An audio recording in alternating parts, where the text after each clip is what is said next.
Oh boy, did you see that? You see what happens when you put just a little bit of faith in one of Tony Khan's products? The half banged up Jaguars couldn't even beat the 3/4 banged up, once bitten, twice shy Raiders, and the loser side of the lock of the week now sits at 3. But fear not, my football friends, I bet all of the Christmas presents against the Giants, so everyone on the Skews Ball payroll had to have a very Merry Christmas, except for our news guy, Zach, who pulled down Richard Nixon's pants, referred to Bret Hart as Brett Clark, and received a sharpshooter for his troubles, and who could forget that he lost his Christmas bonus in a darts game to Kenny Dubbs at the office Christmas party. Now, after a performance like that, Zach is unavailable for duty, so I will fill you in on the college football playoff bracket. The Penn State Nittany Lions and their fans will be drinking Nittany Ice at the Fiesta Bowl, and their opponents will be the number 3 ranked Boise State Broncos. Thank the Lord we won't be staring at Boise State's obnoxious blue field during this game. The Oregon Ducks will be taking on the Ohio State Suckeyes, and Lou Holtz's own Notre Dame will show off their fighting Irish spirit against Georgia in the Sugar Bowl. Is it cane sugar or brown sugar? I have no idea. I leave my sugar in the bag like a degenerate. Everybody's favorite college football team, the number 5 ranked Texas Longhorns, will be taking on the Arizona Wildcats in the Chick-fil-A Peach Bowl. Chick-fil-A Peach Bowl? Why does that sound like the punchline to one of Shane Gillis's jokes? Anyways, joking aside, the NFL playoffs are almost locked in, with most of the spots filled and waiting to be clinched, like my eyes and ears clinched shut this week when Beyonce took to the stage on Wednesday.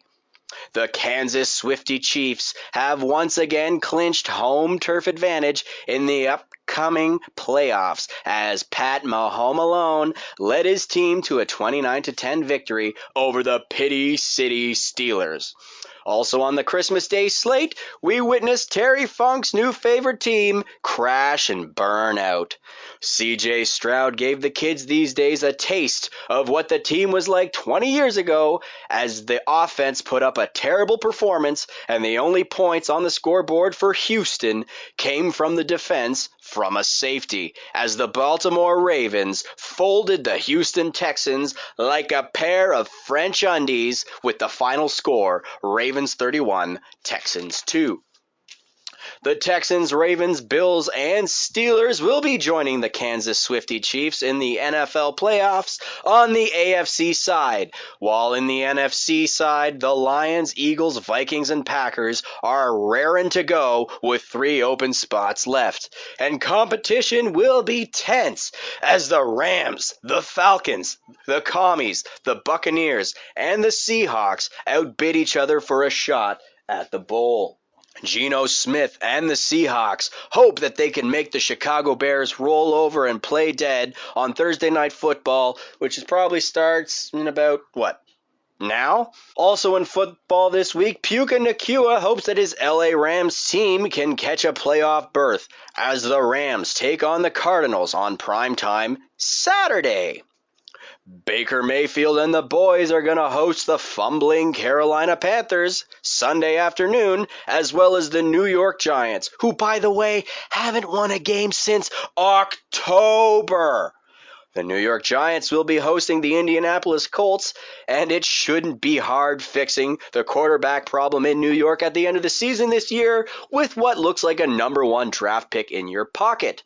But knowing how the Giants organization does things these days, they'll probably end up drafting a new washer and dryer instead.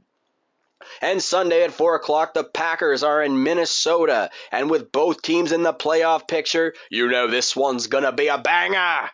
But after last week's episode and the failure of the Lock of the Geek, I'm going to give you guys a real lock this week.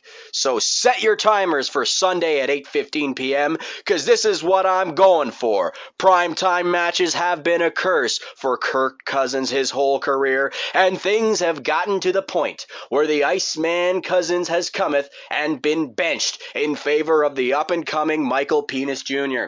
The Atlanta Falcons will be in Washington to visit the commies, and after their brief visit to the Senate building, the Falcons will then hop on a bus and play football against the Commanders.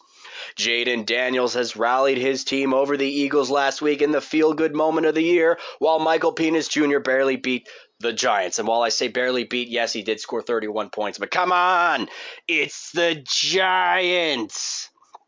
Now, oddly enough, this week I got a $20 rebate on a box of frozen pork chops from the butcher shop, and you can bet your ass I'm betting that pork chop cash on Washington to win, because when I'm done flapping my lips, you're gonna reach out and call somebody and tell them that the Washington Commanders are the Hyper Turbo Skews Ball lock of the week, and don't you forget it.